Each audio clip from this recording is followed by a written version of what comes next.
Sir, ಈಗ prime minister save ಮಾಡಬೇಕು, ಡೀಸೆಲ್ನ save ಮಾಡಬೇಕು ಅನ್ನೋ ಕಾರಣಕ್ಕೋಸ್ಕರವಾಗಿ ತಮ್ಮ ಕಾನೂನಿನ ಕಟ್ ಮಾಡ್ತಾರೆ, ಬೆಂಗಾವನ್ನೇ ಕಟ್ ಮಾಡ್ಕೊಂಡಿದ್ದಾರೆ. ಆ ಥರದ ಪ್ರಾಕ್ಟೀಸ್ ಬೇರೆ ಸ್ಟೇಟ್ಗಳಲ್ಲಿ ತುಂಬ ಕರ್ನಾಟಕದಲ್ಲಿ ನಡೆಯುತ್ತೆ. ಬೇರೆ ಸ್ಟೇಟ್ಗಳಲ್ಲಿ ಇದೆಯಾ ಅಂತ ನೋಡೋಣ. ಕರ್ನಾಟಕದಲ್ಲಿ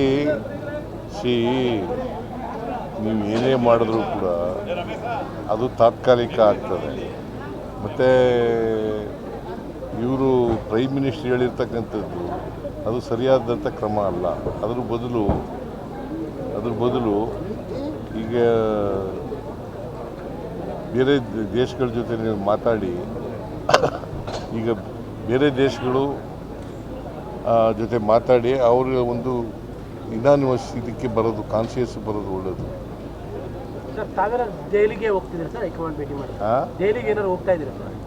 ದೆಹಲಿಗೆ ಹೈಕಮಾಂಡ್ ಭೇಟಿ ಮಾಡೋದಕ್ಕೆ ಸಂಪುಟ ಪುನರಚನೆ ವಿಚಾರ, ಕ್ಯಾಬಿನೆಟ್ ಪುನರಚನೆ ವಿಚಾರ ಇಲ್ಲ, ಅವ್ರು ಕರೆದಾಗ ಹೋಗ್ತಾರೆ. ಅಲ್ಲ 15ನೇ ತಾರೀಕು ಟೈಮ್ ಫಿಕ್ಸ್ ಆಗಿದೆ. ನಿನಗೆ ಹೇಳ್ಬಿಟ್ರಾ? ಅಲ್ಲ, ನೀನು ಹೇಳಿದ್ರೇನೆ. ನಮಗೆ ಹೇಳಿಲ್ಲ ಸರ್. ಮತ್ತೆ 15 ಅಂತ ಯಾಕೆ ಹೇಳಿದೆ? ಅಲ್ಲ, 15 ಅಂತ ಯಾಕೆ ಹೇಳಿದೆಪ್ಪ? 15ನೇ ತಾರೀಕು ಅಂತ ಯಾಕೆ ಹೇಳಿದೆ? ಮಾಹಿತಿಗಳು ಸರ್. ಯಾರು ಮಾಹಿತಿ? ಎಲ್ಲಿ ಮಾಹಿತಿ?